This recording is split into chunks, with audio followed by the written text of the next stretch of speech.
दर्शकहरू नमस्कार, म प्रदीप बस्नेत। आज मसँग रामचन्द्र झा हुनुहुन्छ। उहाँ नेकपा एकीकृत समाजवादीका नेता, पूर्व मन्त्री। उहाँसँग म आज मूलभूत रूपमा प्रचण्ड सरकारले लिने विश्वासको मत, अहिले पार्टीहरू बीचमा एकताको निम्ति भइरहेको प्रयास, समाजवादी र जसपा बीचको एकताको कुरा छ, माओवादीले बृहत वाम शक्ति निर्माणका निम्ति भनेर वार्ता टोली बनाएको छ र एकीकृत समाजवादी र नेकपा एमाले बीच यद्यपि अहिले त्यो कुनै त्यस्तो सम्भावना छलफल औपचारिक रूपले भएको छैन, तर एकीकृत समाजवादी तुलनात्मक रूपले अरूभन्दा एमालेसँग सहमति वा मिल्न सजिलो हुने देखिन्छ, तर त्यो उहाँहरूका बीचमा संवाद भने सुरु भएको छैन। यिनै विषयहरू आजका अतिथिसँग मैले जोड्नेछु। स्वागत छ यहाँलाई। धन्यवाद। सरकारको विश्वासको मतबाट कुराकानी सुरु गरौँ। भोलि पर्सि त विश्वासको मत मागिरहेको छ सरकारले। तपाईँहरूको पार्टीले निर्णय गरिसकेका छैन? यो प्रचण्ड सरकारलाई समर्थनै होला हैन तपाईँहरूको? समर्थन त दिनुपर्ने हाम्रो मतलब एउटा वामपन्थीको सरकार हो। अब यसको हेडिङ प्रचण्डजी गरिराख्नु भएको छ, जो हामीसँग हिजो पनि सहकार्य भएकै थियो। त्यस मानेमा समर्थन दिनै पर्ने हो, तर यसका औपचारिक प्रक्रियाहरू उहाँले पत्र लेखेर हामीसँग औपचारिक रूपमा समर्थनको माग गर्नु भएको छ कि छैन। त्यसपछि चाहिँ उहाँ नीति तथा कार्यक्रममा हामीले अपेक्षा गरेका विषयहरू जो तफसिलमा मतलब तपाईँ सोध्नुभयो भने म बताउँछु, ती विषयहरूलाई उहाँले सम्बोधन गरिराख्नु भएको छ कि छैन। यी सबै कुरा मतलब अपेक्षित अर्थात् सकारात्मक दिशामा अगाडि बढ्ने सङ्केत उहाँको नीति तथा कार्यक्रमबाट आयो भने हामी चाहिँ समर्थन दिन्छौँ भन्ने। त्यो पनि हाम्रो निर्णय अहिले औपचारिक निर्णय भइसकेका छैन। अब औपचारिक निर्णय 25 गते 26 अहिले पनि अब म तपाईँ कहाँबाट फिर्ता जाँदा 1 बजे हाम्रो आकस्मिक बैठक हो। अब त्यो एजेन्डा के हो, तर चाहिँ मतलब हामी 26 गतेभन्दा पूर्व निर्णय गरेर हामी चाहिँ मतलब विश्वासको मत को सबै कन्डिसन पुरा भयो भने हामी दिन्छौँ।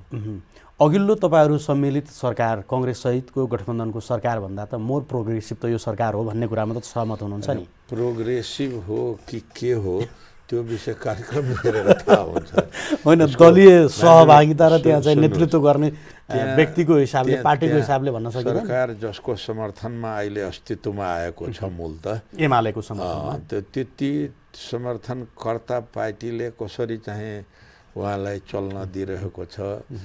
हिजो पनि उहाँसँग विमतिकै कारणले गर्दा उहाँलाई छोडेर हामी चाहिँ अर्को समीकरण बनायौँ, अर्को गठबन्धन बनायौँ। त आज फेरि त्यो पछाडि फर्किने क्रममा हुनुहुन्छ या अगाडि बढ्ने क्रममा हुनुहुन्छ? हामी मतलब समर्थन दिन, सहकार्य गर्न हामी कुनै मान्दैनौँ। सब हिजो कांग्रेस नेतृत्वको सरकारको चाहिँ नि प्रतिरक्षा गर्नुभन्दा त अहिले वाम, तपाईँले भन्नुहाल्नुभयो वाम सरकार बनेको छ, वाम नेतृत्वको सरकार बनेको छ, यो सरकारको लाई समर्थन गर्नु र यो सरकारबाट आशा गर्नु सजिलो होला नि? कांग्रेसको पिछोलग्गु भएर हिँड्नु तपाईँहरूलाई जति सजिलो थियो या गाह्रो थियो, त्योभन्दा मोर कम्फर्ट कांग्रेस र कन्फिडेन्स यो सरकारमा होला? सबभन्दा पहिले कांग्रेसको पिछलग्गु भएर हामीले चाहिँ मतलब हिँड्या होइन। हामीलाई तपाईँहरूलाई त्यसो भन्थे नि त। सुन्नु न, जब मतलब एमालेले अदालतलाई मतलब निमित्त बनाएर पार्टी विभाजन गर्यो, त्यसपछि पार्टी विभाजन अदालतले गरेको र त्यसमा गरेको जुन निर्देशन थियो त्यसलाई पनि उल्लङ्घन, अर्थात् बैठकबाट चाहिँ यसको औपचारिक काम कारबाही सुरु गर्ने, त्यो बैठक नगर्दै आफ्नै ढङ्गले बैठक बसाएर 1500 को मतलब केन्द्रीय कमिटी बनाउनु भयो।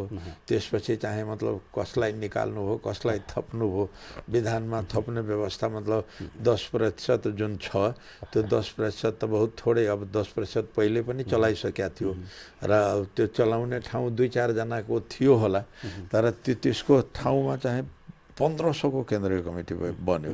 यो त मतलब मानिदिनुहोस् पार्टीलाई आफ्नो खुसी, अब राजी खुसी चलाउने, त्यसपछि चाहिँ मतलब सरकारका कार्यक्रमहरू मानिदिनुहोस् एकातिर छ, तर मतलब अलग्गै ढङ्गले ठुला ठुला भ्रष्टाचारका काण्डहरू ओमनीदेखि लिएर वाइट बडीदेखि लिएर चीनमा त्यो औषधि चाहिँ तात्कालिक अवस्थामा अघिल्लो संसद रहँदाको अवस्थामा नेकपा एमाले 2 पटक संसद विघटन गरेको अवस्थामा तपाईहरूले बनाएको गठबन्धन थियो।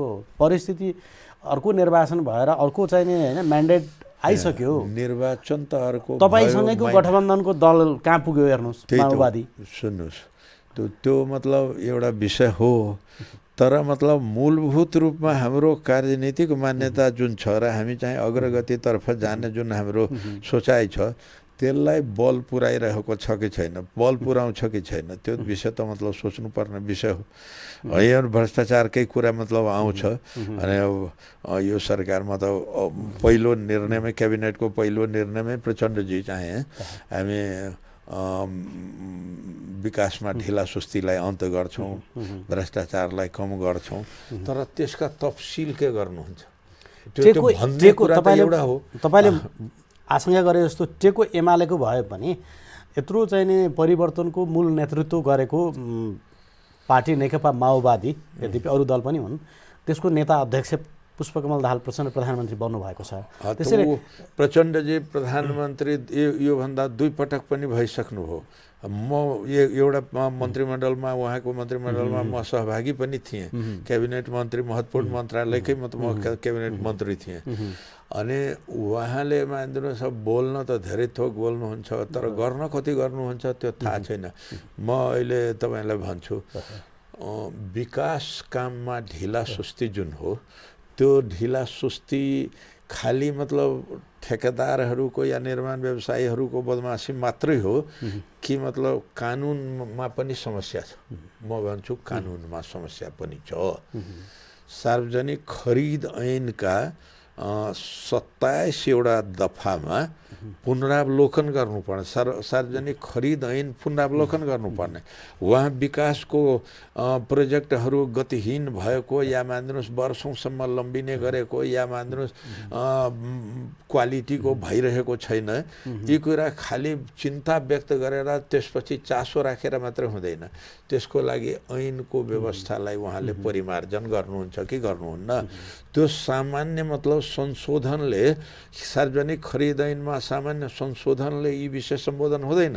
यदि तपाईसँग समय छ भने पूर्णतै पाएको छैन, विश्वासकै मत पाएको छैन, हैन त संकेत त देखाउला कि हामी सार्वजनिक खरिद ऐनको पुनरावलोकन गर्छौं भन्ने त संशोधन देखाउनु पर्यो। विभागीय मन्त्री त्यति मात्र होइन, सुन्नु न, क्याबिनेटको नीतिगत निर्णयको आलोकमा भ्रष्टाचार हुने गरेको छ र क्याबिनेटको नीतिगत निर्णय अख्तियारले पनि हेर्न नसक्ने, त्यो क्याबिनेटको नीतिगत निर्णयकै आलोकमा भ्रष्टाचार भइरहेछ। त्यो भ्रष्टाचारलाई समाप्त पार्न चाहिँ त्यो नीतिगत निर्णयको छानबिन हुनुपर्ने हो कि होइन? त्यसमा उहाँ के बोल्नुहुन्छ? अस्ति सङ्केत अलिअलि दिनुभएको थियो, अख्तियार मतलब अनुचित काम हेर्न नहुने भनेर अख्तियारको मतलब कार्यक्षेत्र अधिकार क्षेत्रलाई अनुचित, त अनुचित काम अख्तियार हेर्दैन भने के हेर्छ? जस्तो तपाईँले अघि भनेको 2 पटक त प्रधानमन्त्री भइसक्नुभयो, त्यसको एउटा क्याबिनेट मिनिस्टर म पनि थिएँ भन्नुभयो। सामान्य प्रशासन मन्त्रालयको जिम्मेवारी तपाईँले पनि? सामान्य प्रशासन होइन, यो त्यति बेला स्थानीय विकास थियो, त नगरपालिकादेखि गाउँपालिका जिल्ला विकास सबै थियो र एउटै निर्वाचित व्यक्ति मन्त्री मात्रै थियो, बाँकी कुनै निर्वाचित थिएन, केही थिएन। होइन, त्यो नेतृत्व तपाईँले गर्दा तपाईँको आफ्नो अनुभव छ। अहिले भर्खर सरकार बनिएको छ, प्रचण्डको सार्वजनिक अभिव्यक्ति र सम्भवतः उहाँले पनि भनेको कुरा चाहिँ के छ भने अब यो मेरो चाहिँ अन्तिम पनि हुनसक्छ, कार्यकारी भूमिकामा चाहिँ दाबी गर्ने र नेतृत्व लिने, त्यसैले यो काम गर्ने अवसर हो भन्नुभएको छ नि त उहाँले। ठिकै छ, हामी गरिराखौँला, हामी सकारात्मक आशा गरिरहेछौँ, उहाँलाई चाहिँ नि खबरदारी गरिराखौँला। तर अहिले चाहिँ सुन्नुहोस्, म भन्छु क्याबिनेटले नै पूर्णता नपाएको अवस्था, विश्वासको मतै प्राप्त नगरेको अवस्थामा धेरै किन शङ्का गर्नु भन्न खोजेको? शङ्का त मार्क्सवादले मतलब आँखा चिम्लेर विश्वास गरि नहाल्नु भनेर भन्छ। वस्तुगत परिस्थितिलाई चाहिँ मतलब पुरै मूल्याङ्कन गरेर मतलब अगाडि बढ्नुपर्छ। यसमा उहाँको ठेकेदारहरू, कमिसन एजेन्टहरूसँग जुन उठबस छ नि, त्यो उठबसले अलि प्रश्न चिन्ह उहाँका भनाइमा र उहाँका उठबसमा प्रश्न चिन्ह खडा गरेको छ। तपाईँ गएकै मतलब के अरे जनार्दनजीको अर्थ मन्त्रालयमा मतलब कमिसन एजेन्टहरूको हालीमुहाली र त्यहाँ दैनिक आइरहेका समाचारहरू तपाईँ त समाचार क्षेत्रकै मतलब व्यक्ति हुनुहुन्छ त तपाईँले त हेर्नु भएकै होला नि, अनि त्यो त टुटेन। ठिक छ, त्यो हेर्दै गरौँला। अब गठबन्धन यो जुन बनेको छ एमाले सहितको, यो सरकारलाई समर्थन गर्ने कुरा वा विश्वासको मत दिने कुरा सरकारमा सहभागीकै तहबाट हुन्छ कि तपाईँहरूको यसलाई विश्वासको मत मात्र दिने, समर्थन मात्र गर्ने? सहभागिताबारे आफ्नो पार्टीभित्र केही निर्णय गरिसकेका छैनौँ। आह्वान त प्रधानमन्त्रीले गर्न सक्नुहुन्छ हैन? आह्वान जति बेला गर्नुहुन्छ त्यति बेला हामी निर्णय गर्छौँ। तर अहिले हामी छलफलमा के छौँ भने समर्थन यदि मतलब नीति तथा कार्यक्रम गतिलो आउँछ भने हामी बाहिरबाट समर्थन गर्ने भन्ने हामी चाहिँ छलफलको क्रममा छौँ। त्यसको लागि आज आकस्मिक बैठक छ, हुनसक्छ आज पनि त्यो एजेन्डा हुनसक्छ, वा 26 गतेभन्दा पहिले चाहिँ यो एजेन्डा हुनसक्छ। तर सहभागिताको सवालमा हामीले निर्णय गरिसकेका छैनौँ। सहभागिता अब हेरौँ प्रधानमन्त्रीजी कसरी चाहिँ यो विषयलाई सहभागिताको विषयमा लिनुहुन्छ। त्यसपछि अब सहभागिताको मतलब हाम्रो शक्तिको बाँडफाँड कसरी हुन्छ, त्यसपछि चाहिँ कार्यक्रमिक लक्ष्यहरू के कसरी हुन्छ। मूलत नेकपा एमाले कसरी सम्बोधन गर्छ भन्ने आश होला तपाईँहरूलाई? त्यो पनि हो हैन? नेकपा ठुलो दल त्यही छ अहिले, त्यो गठबन्धनको महत्त्वपूर्ण मतलब सहयोगी हो, सरकारको महत्त्वपूर्ण सहयोगी हो र उसले हामी प्रति अछुत जस्तो व्यवहार गरिरह्यो भने हामी स्वाभाविक रूपमा उनीहरूसँग सहकार्य गर्न गाह्रो हुन्छ। अछुत जस्तो व्यवहार गरिरह्यो भने अहिले नै तपाईँ हेरिराख्नु भयो होला, उहाँका चाहे पदाधिकारी तहका व्यक्तिहरूको मतलब स्टेटसहरू, त्यो फर्मल स्टेटस मतलब फेसबुकमा मतलब लेखेको प्रदीपजी त उपमहासचिव हुनुहुन्छ र पार्टीको पदाधिकारी र नीति निर्माणमा महत्त्वपूर्ण योगदान गर्ने व्यक्ति नै हुनुहुन्छ। उहाँको अस्तिको मतलब स्टेटसमा के थियो, एमाले के अरे हामीसँग एकता या हामीसँग सहकार्यको धेरै चाहिँ उहाँले कुनै चासो राख्नुभयो, बरु नकारात्मक ढङ्गले जानु। बरु अहिले पनि प्रदीप गेवालीको फेसबुक स्ट्याटस वा अहिले बोलिरहेका नेताहरूको चाहिँ कुराको भन्दा पनि यो के अरे 9 गते नै पुस 9 गते नै एमाले एकीकृत समाजवादीसँग चाहिँ एउटा संवादको थालनी गरेको थियो।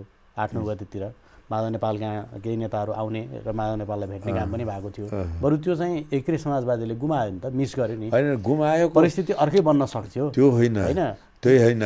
केपी ओली धेरै नरम र लचक भएर एकीकृत समाजवादीसँग नमन नीच की अति दुखदायी, नमन नीच की अति दुखदायी। यदि मतलब धेरै विनम्र भएर कुनै कुटिल मान्छेले व्यवहार गर्छ भने त्यो एकदम दुःखदायी हुनसक्छ। सतर्क हुनु। सर्प जबसम्म चाहिँ यसरी बाइट गर्दैन, झुक्दैन, तबसम्म तोक्दैन। हामी केपीजीको मतलब हरेक मतलब व्यवहारलाई नजिकबाट देखेका छौँ। एक दिनमा 3 जनालाई प्रधानमन्त्री बाँट्ने, वामदेव गौतम, झलन के अरे माधव नेपाल र प्रचण्ड, 3 जनालाई एकै दिनमा र तिनैको भेट हुँदा मलाई पनि यसरी भन्नुभयो, मलाई पनि यसरी भन्ने, मलाई पनि यसरी। उहाँको चाहिँ कुटिल जुन सार्वजनिक आलोचनामा त एक अर्काका प्रति गरिने आलोचना कुन हदसम्म छ त्यो सार्वजनिक भएकै कुरा। तर उहाँ केपी ओलीले नै फेरि प्रचण्डलाई प्रधानमन्त्री त बनाउनु भयो। होइन, पहल भन्दा पनि बिन्दुमा त पुग्नु भयो। फेरि हाम्रो पार्टीलाई जबसम्म संस्थागत रूपमा उहाँले स्वीकार गर्नुहुन्न तबसम्म चाहिँ त्यो वार्ताको क्रम कसरी अगाडि बढ्छ भन्नुहोस् त। संस्थागत रूपमा हाम्रो अस्तित्वलाई स्वीकार नगर्दासम्म उहाँ यदि हामीसँग वार्ता गर्नुहुन्छ भने विगतका मतलब सबै तिता मिठाहरू छोडेर अब नयाँ अध्यायमा हामी यो संस्थागत रूपमा चिन्ने कुरा र स्वीकार्ने कुराको कुरा गर्दा केही दिन अगाडि योगेश भट्टराईसँग कुरा गर्दा उहाँले के भन्नुभएको थियो भने चुनावभन्दा अगाडि हामीले त्यो पार्टीलाई चिन्दैन थियौँ, तर अब चुनावमा उहाँहरू सहभागी भएर 10 सीट त जितेरै आउनु भएको छ। त्यो त हामीले पनि 10 सीट जितेरै आउनु भएको छ। पार्टी त उहाँहरूको निर्वाचन आयोगमा दर्ता भइसकेको छ। त्यही त हामी त्यसैले अब यो कहाँ योगेशजीको सदाशयता त हामी व्यवहारबाट पनि देखिनु पर्यो। उहाँ त बोलेको कुरा चाहिँ उहाँको व्यवहारबाट। बरु तपाईँहरूले जसपासँग चाहिँ एकता गर्ने भनेर वार्ता समिति बनाउनुहुन्छ, जबकि त्यो जसपा हिजो तपाईँहरूको गठबन्धनभन्दा बाहिर गएर एमालेसँग गठबन्धन गरेर चुनाव लड्या थियो। त्यो हो, तर जसपासँग 2-3 कुरा चाहिँ हाम्रो सामिप्यताको लागि आवश्यक छ। अर्थात् एउटा कुरा के हो भने उस समाजवादी आन्दोलनलाई अगाडि बढाउन कृत सङ्कल्प छ भनेर व्यक्त गरिरहेछ। दोस्रो कुरो उसको मार्गदर्शक सिद्धान्त पनि मार्क्सवाद हो। किनभने मार्क्सवाद बिना कुनै समाजवादको परिकल्पना गर्न सकिँदैन। यद्यपि कोही कुन खाले समाजवाद होला त्यो अलग विषय हो, तर मार्क्सवादको निर्देशनात्मक दिशानिर्देशमा त्यो समाजवादको परिकल्पना गर्न सकिँदैन। दोस्रो, हामी अहिले अस्तित्वको हिसाबले आकारको हिसाबले लगभग अलिकको 19-20 छौँ। त्यसले गर्दा हामी बिच एकता सम्भव छ, हामी बिच अहङ्कार काम गर्दैन। एमालेसँग चाहिँ उसको साइज र हाम्रो साइजमा धेरै अन्तर देखेर उहाँहरू चाहिँ हामीप्रति अलि आफू अहङ्कार बोधले ग्रसित हुनुहोला, हामी चाहिँ बुझ्छौँ। एमाले पनि मानिदिनुहोस् एकता गर्दै जाँदा त्यति बेला म तपाईँलाई सम्झाउँछु, म त अलिक पुरानो कम्युनिस्ट आन्दोलनको त्यो विषय पनि बुझेको। सानो समूहसँग तात्कालीन माले एकता गर्दै गयो। त्यति बेला चौथो महाधिवेशन कम्युनिस्ट आन्दोलनमा सबभन्दा ठुलो समूह थियो। त चौथो महाधिवेशनसँग एकता सम्भव भएन, सम्भव देखिएन, भाव दिएन, गनेन हाम्रो आकारको, त्यति बेलाको मालेको आकारको। तर चाहिँ मतलब अरू सन्देश, रातो झन्डा अथवा पुष्पलाल समूह के थियो, ती समूहहरूसँग चाहिँ एकता गर्दै जाँदा बिस्तारै हामी चाहिँ कहाँ चौमो गयो, कहाँ हामी गयौँ। अर्थात् यो दाउपेचमा त तपाईँहरू पनि हुनुहुन्थ्यो नि। 19-20 सिटमा लडेको, अलिकति समानुपातिकमा मत आयो भने केही सिट बढ्थ्यो, एमाले अलि तल आउँथ्यो। तपाईँहरूको आकलन साइज करिब तलमाथि भए पनि धेरै ठुलो फासला हुन्न, अनि त्यसपछि एकता हुन सजिलो हुन्छ भन्ने तपाईँहरूको दाउपेच थियो। परिणाम आइदियो यस्तो कि 10 सिट दाउपेच थिएन। हाम्रो मानिदिनुहोस् अब कति पर्सेन्ट हामीले मतलब विजय प्राप्त गरेका छौँ? 50%। जस्ट मतलब 20 सिट पनि थिएन। 19 सिटमा 10 सिट अर्थात् हामी मैले 50+ मतलब विजय प्राप्त गरेका छौँ। तर अर्को राष्ट्रिय पार्टी बनेन नि त। त्यही त 3 लाख पनि मत प्राप्त गर्न नसक्नु। सुन्नु न, पहिले म बताउँछु, त्यसमा त म भुक्तभोगी छु नि, आफै चुनाव लडेका छु, अरू कुरा म बताउँछु। तब 50+ हामीले मतलब अहिले सिट हासिल गरेका छौँ। एमालेको कति प्रतिशत सिट हासिल गरेका छ? टोटल लडेकोमा कति लडेको थियो? 100 कति? 140-41 यस्तै थियो। 41 को 50% कति हो भनेको? उसले 50% जितेन, आएन उसको त आएन। काङ्ग्रेसको कति मतलब 50% कतिमा उठ्या थियो? 50% 91 सिटमा थियो उसको। अनि 91 सिट मतलब उठ्या थियो, लड्या थियो। अहिले मतलब प्राप्त कति गरेको छ उसको चाहिँ प्रत्यक्षमा 57 भन्नाले अलि 50% माथि नै छ, मोर 50। अनि त्यसपछि चाहिँ माओवादी कति लडेको थियो?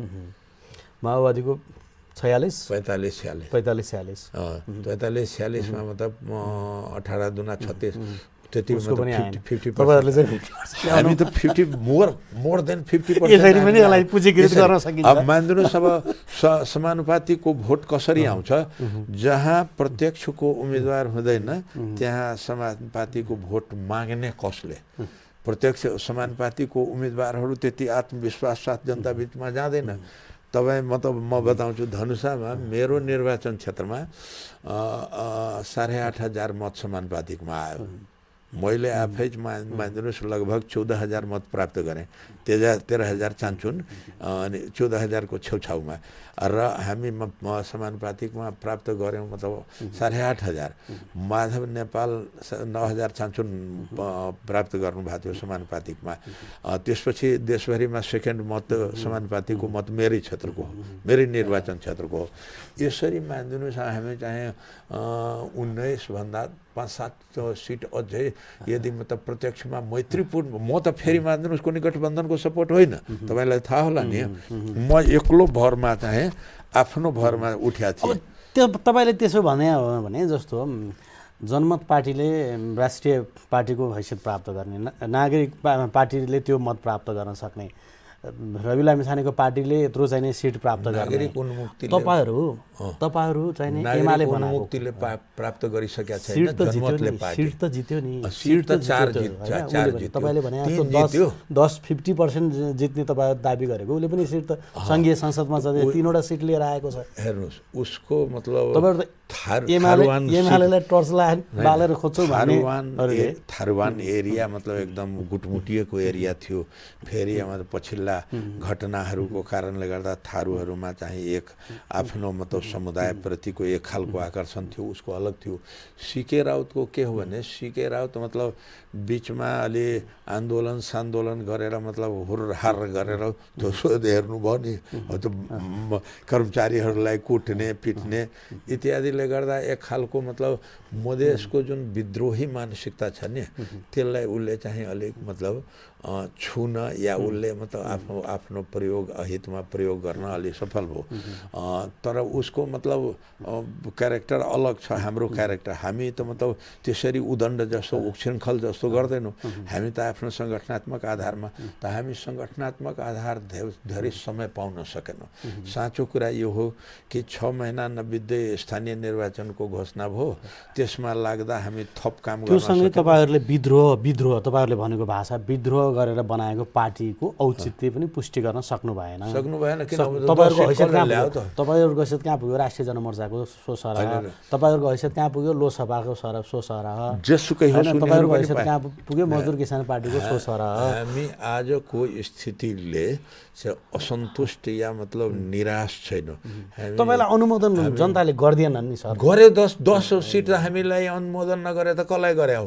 10 सिट त हामी गठबन्धनमा तपाईहरु हुनुहुन्थ्यो हामी 2500-3000 मत भएको 2500-3000 तपाईहरुको निर्वाचन क्षेत्रमा नम्बरमा जति जित्नु भएको त्यहाँ तपाईहरुको कोर मत त 2500-3000 हो 12 एउटा पार्टी 2500-3000 मा 20000 मत ल्याएर जित्नु भएको छ 25000 मत लिएर जित्नु भएको छ त्यो त तपाईहरुको मत होइन नि त्यो त कांग्रेसले हाल्दियो माओवादीले हाल्दियो मेरो निर्वाचन क्षेत्रमा चाहिँ कसको मत हो मेरो आफ्नो मत हो त्यहाँ कुनै कांग्रेससँग गठबन्धन थिएन कुनै माओवादीसँग गठबन्धन उनीहरू त मेरो विरुद्धमा थिए म त एक्लो थिएँ अनि त कसरी चाहिँ मत आयो मानिदिनुहोस् म गठबन्धनको उम्मेदवार भएको भए मसँग कुनै कसैले च्यालेन्ज गर्न सक्थ्यो तर म गठबन्धनको उम्मेदवार जित्नु भएन नि त फेरि त जितेन भने त गठबन्धनको उम्मेदवार थिएन गठबन्धन निर्वाचनको परिणामको जित हार तर सेकेन्डरी मेरो थियो कि गठबन्धनको उम्मेदवार जित्यो अर्कोले जितेन गठबन्धनको उम्मेदवार जित्यो गठबन्धनको उम्मेदवार मलाई चाहिँ आएर भन्नुभएको थियो कि तपाईँ फिर्ता लिनुहोस् कि म फिर्ता तपाईहरुले बार प्रयोग गरेको विद्रोह शब्द प्रयोग गरे हुनाले मैले भने विद्रोह गरे पार्टीले त आफ्नो संगठन तल कमिटीसम्म बनाएर कम्ती पनि एउटा उम्मेदवार एक्लै लड्दाखेरि जिताउन सक्ने त बनाउन सक्नुपर्छ नि त रामचन्द्र झा एक्लै लड्ने अनि त्यसपछि हार्ने त्यसको अनि विद्रोह पुष्टि हुन्छ एमालेसँगको विद्रोह रामचन्द्र झासँग 2-3 एउटा विडम्बना भयो विडम्बना के भयो भने 22 गते 9 बजे रातिमा माधव कमरेडले मलाई भन्नुभयो मैले भने अब मलाई त कतैबाट तपाईँ त्यो 3 नम्बरबाट भन्दै हुनुहुन्थ्यो धनुषा 3 नम्बरमा मेरो लागि म त 15 दिन 20 दिनदेखि तपाईँ धनुषा 3 जानु र 3 मा पनि अनिल झा आएर चाहिँ मतलब त्यहाँ सिट कब्जा गरिहाल्यो अनि मेरो लागि न त 3 रह्यो न 2 रह्यो 2 मा रामकृष्णलाई मानिदिनुहोस् गठबन्धनले समर्थन गर्यो अनि म कहाँ जाने उहाँ भन्नुभयो त्यसो भए तपाईँ व्यक्तिगत अर्थात् मैत्रीपूर्ण प्रतिस्पर्धामा उठ्नुहोस् म यदि 15 दिन पहिले पनि मानिदिनुहोस् तयारी गरेको भए मलाई कसैले हराउन सक्दैन थियो त्यो भोटको आकारले नै देखिन्छ 2-3 वटा फ्याक्टरले चाहिँ मानिदिनुहोस् अब त्यहाँ मलाई चाहिँ हराउन काम गरेको छ त्यही भएर त तपाईहरुलाई एमाले तपाईहरुकै भाषामा भन्दाखेरि हेपेको नि हेपेको भनेर अपेक्षा गरेको नि आजको दिनलाई मात्र मतलब आधार बनाएर हामी काम गरिरहेका छैनौँ हामी भविष्यमा आफ्नो संगठनात्मक अस्तित्वलाई स्थापित गर्ने आफ्नो राजनीतिक अस्तित्वलाई स्थापित गर्ने आफ्नो सैद्धान्तिक राजनीतिक मान्यतालाई स्थापित गर्ने गरी आउँदा दिनमा हामी चाहिँ मतलब आफ्नो अस्तित्व स्थापित गर्छौँ हामी आजकै लागि भएन भने निराश भएर चाहिँ उनीहरूको पोल्टोमा उनीहरूको शरणमा गइहाल्ने त्यो हुन सक्दैन एउटा सेन्टर चाहिँ कांग्रेस अर्को सेन्टर त एमाले नै रहेछ नि त्यो सेन्टर त कसरी बन्छ सेन्टर रवि लामिछानेको सेन्टर कसरी बन्यो माओवादी पनि त्यहाँ पुग्नु पर्यो राप्रपाको सेन्टर कसरी बन्यो त्यहाँ पुग्नु पर्यो जसपा पनि त्यहाँ पुगेको थियो जोसँग तपाईँले एकताको निम्ति वार्ता गरिरहनु भएको छ अनि किन बेकार चाहिँ त्यो तिनको नाममा अफिस राखिरहनुहुन्छ?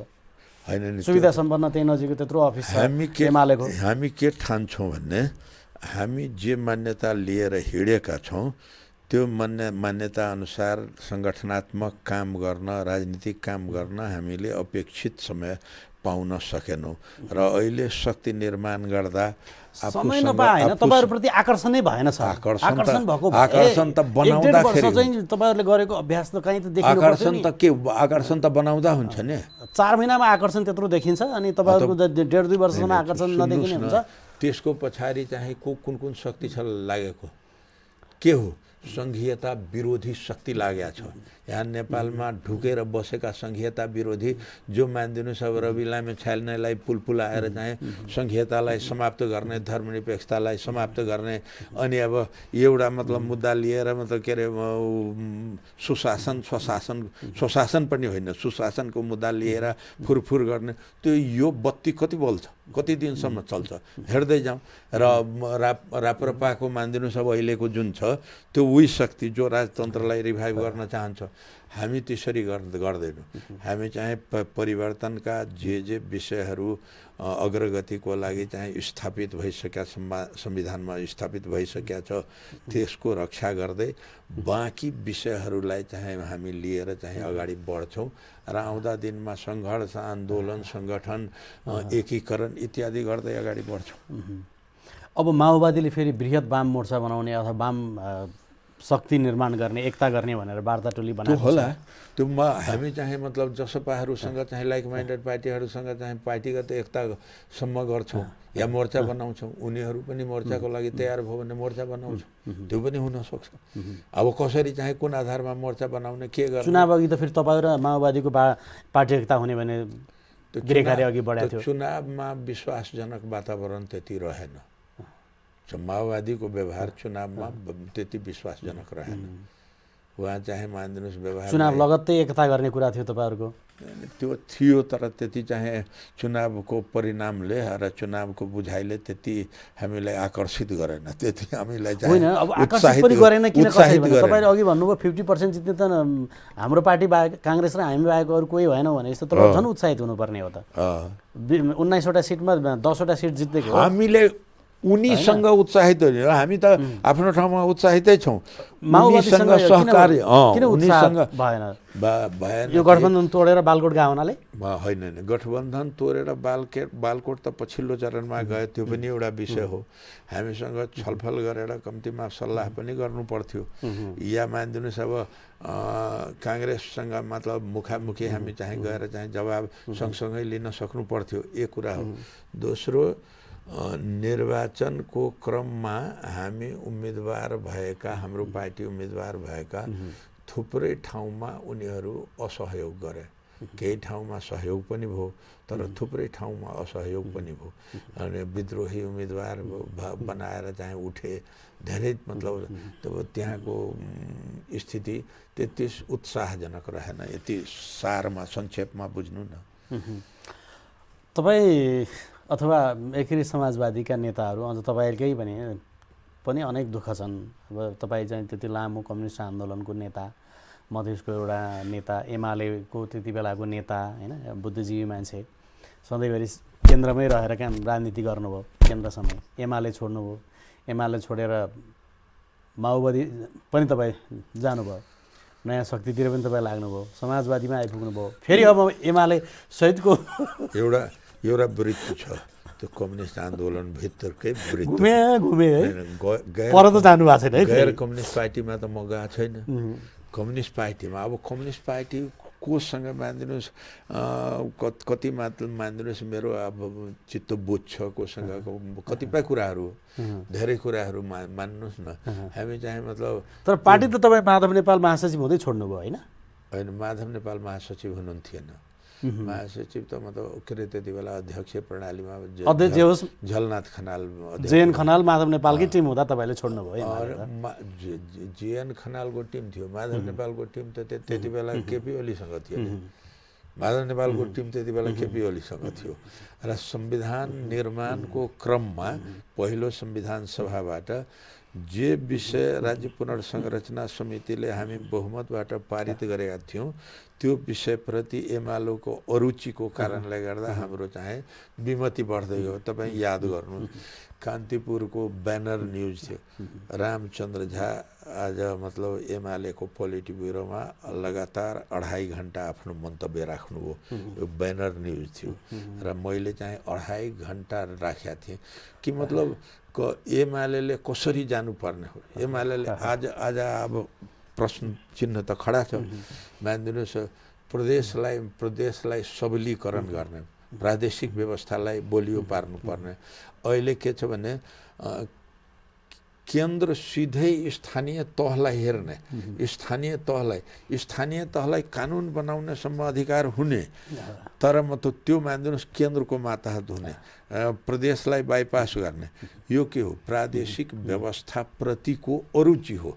दोस्रो कुरो, न शान्ति सुरक्षाको लागि पुलिसको आफ्नो बन्दोबस्त गर्न सक्ने, न मानिदिनुहोस् अब त राजस्व सङ्कलन गर्न सक्ने, अनि खाली प्रशासनिक काम, दिनको प्रशासनिक काम थोरथार विकास निर्माणको काम मात्रै मानिदिनुहोस् अब त्यो सङ्घीय शासन प्रणालीको अथवा प्रदेशको काम हो। संहिताभित्रको प्रदेशको संरचनामा एमाले चाहिँ रुचिकर छैन, रुचिकर थिएन, छैन पनि।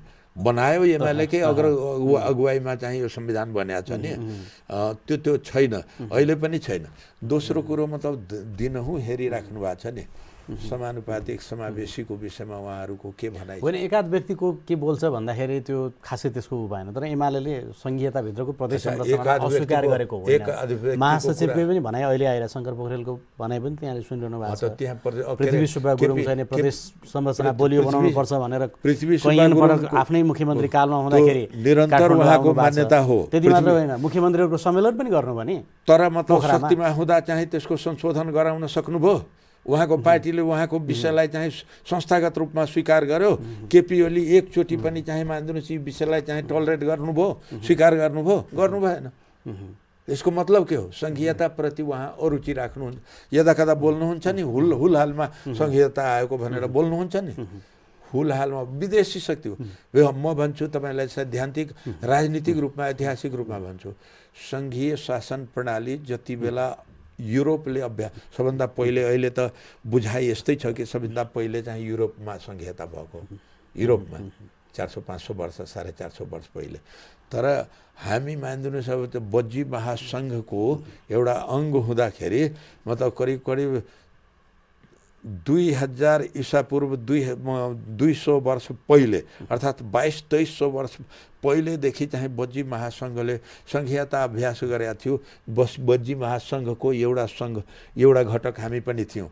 काशी कौशल अङ्ग बङ्ग विदेह, मल्ल विदेह, शाक्य लगायतका मतलब बज्जी महासङ्घको अङ्ग थियो र हामी मतलब मगधको आक्रमणबाट आक्रान्त भएर चाहिँ सङ्घीयता अभ्यास 500 वर्षसम्म गरिसकेका थियौँ। हाम्रो पुर्खाको नसमा संघीयताको आभास छ, उसको मतलब अभ्यास हामीले गरेको मतलब अनुभूति छ। त्यही भएर संघीयता बाहिरबाट आएको होइन, बरु संसारलाई संघीयता बारेमा हामीले सिकाएका छौँ। गणतन्त्र बारेमा त मतलब विदेह गणराज्य थियो, शाक्य गणराज्य थियो, मल्ल गणराज्य थियो, त्यो मान्दिनुहोस् अब अधिराज्य थिएन। हामीले संघीयता बारेमा, गणतन्त्र बारेमा पनि हामीले राम्ररी सिकाएका छौँ। तपाईँ चाहिँ मतलब लिच्छवीकालीन जुन संरचनाहरू इतिहासमा पढ्नुहोस्, लिच्छवीकालीन जुन संरचना छ त्यो संरचना लिच्छवीहरूले चाहिँ अभ्यास गरेको संरचना हो र त स्थानीय तहसम्मको अनि प्रादेशिक व्यवस्थासम्मको सङ्घसम्मको थुप्रै व्यवस्थापन चाहिँ लिच्छवी गङ्गा किनारबाट के अरे मगधवालाहरू पराजित गरेर चाहिँ यता आएर चाहिँ राज्य कब्जा गरेर किराँत भयो, त्यसपछि चाहिँ मतलब राज्य सञ्चालन गरेको हो नि। कार्यान्वयनको चरणमा रहेको बेलामा अब सङ्घीय पक्षधरहरू अब अहिले आएर जस्तो तपाईँले भन्नुभयो राष्ट्रिय स्वतन्त्र पार्टीको राजनीतिक रूपले स्पष्ट उसको चाहिँ नि आफ्नो कुरा आइसकेका छैन, राप्रपाले यो कुरा मानिरहेको छैन। बाहेकका दलहरू त यो संरचनालाई बलियो बनाउनकै निम्ति 62-63 जुन आन्दोलन, मधेस आन्दोलन होइन, संविधान निर्माण, संविधान कार्यान्वयन बुझाइको आधारमा हामी स्पष्ट हुँदै जाँदा सहकार्य गर्छौँ। दोस्रो कार्यकालको चाहिँ निर्वाचन हामी सहकार्य गर्छौँ, तिनीहरूसँग हामी सहकार्य गर्छौँ। र आफ्नो मतलब पोजिसनलाई प्रकट रूपमा हामी कार्यान्वयन गर्ने रुचि राख्छौँ, क्रियाशीलता राख्छौँ। त्यसको लागि त विभाजित भएर अलग अलग पार्टी कार्यालय राखेर त कति सम्भव हुन्छ? जनताको बहुदलीय जनवादले के भनेको छ? एकभन्दा बढी कम्युनिस्ट पार्टी हुन सक्छ यदि चित्त बुझेन। हाम्रो चित्त बुझेको छैन। कतिवटा कम्युनिस्ट पार्टी हुनुहुन्छ तपाईँहरू?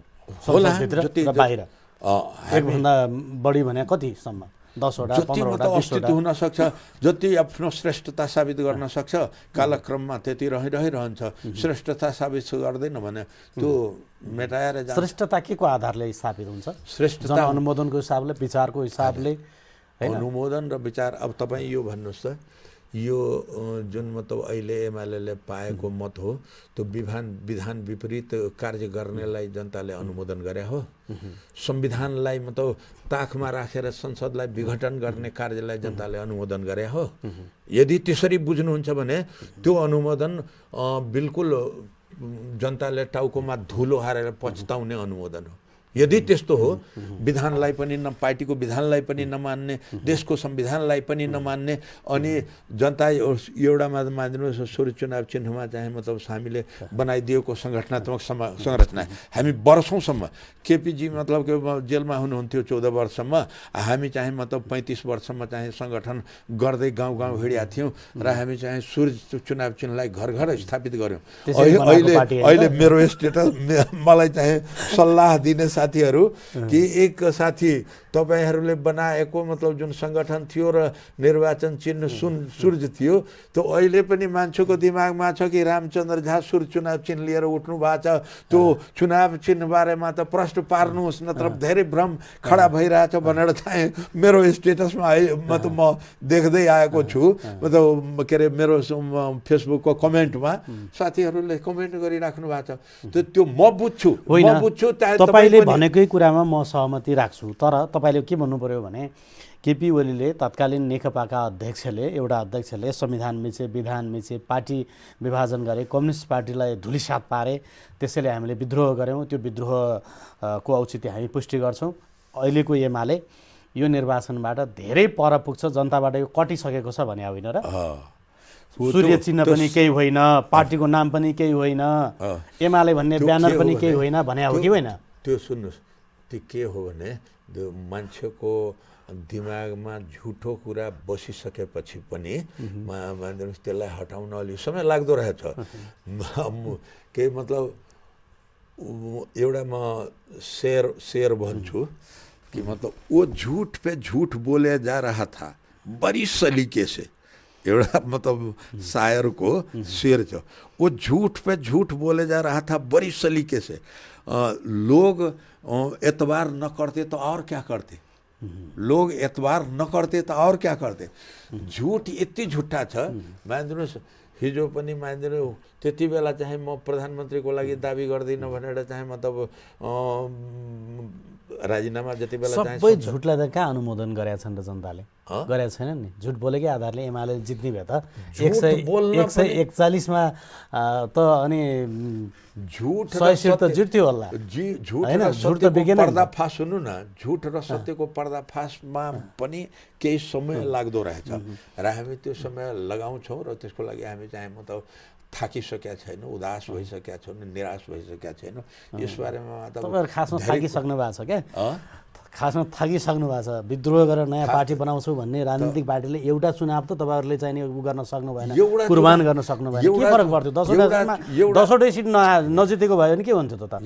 एक्लै उभ्याए हुन्थ्यो नि त त्यति बेला। कतिपय राजनीतिक पार्टी त मतलब नारायणमान बुझ्यो एउटै सिट जित्दा एउटै सिट जित्दा त्यहीँको त्यही छ। के मोहन विक्रमजीको चित्रबहादुर केसीजी एउटै सिट जित्दा वा 2 सिट जित्दा त्यहीँको त्यही हुनुहुन्छ, त्यहीँको त्यही नै हुनु। अनि हामी त 10 सिट जितेका छौँ। त्यो बजारमा त हाम्रो सेयर त धेरै ठुलो छ, सेयर बजारमा हाम्रो सेयर त धेरै ठुलो छ। हामीलाई किन होच्याउनु?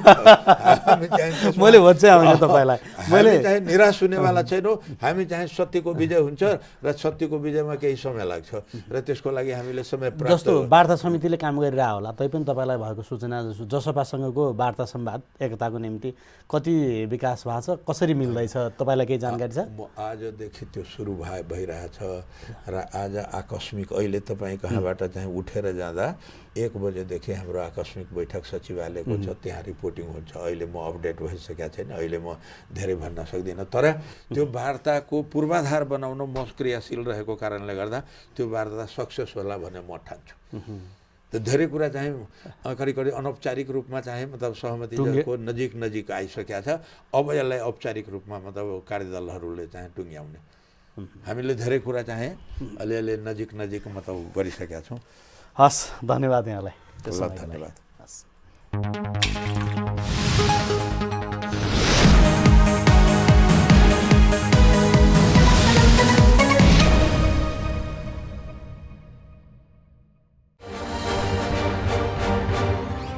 तपाईले मलाई चिन्नु भएन जस्तो छ। मेरो मुठीमा ठुला ठुला मान्छे छन्। को छन् नि? यो देशको मन्त्री, नेता, पुलिस, कर्मचारी, सांसद। ओहो, अनि अरु को छन् नि?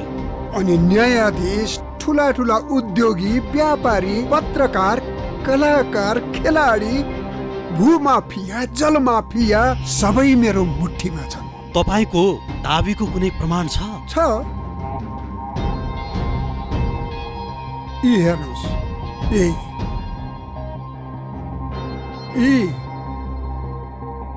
छैनन् त सबै मेरो मुठीमा। दुनिया तपाईको मुठीमा। शिलापत्र.com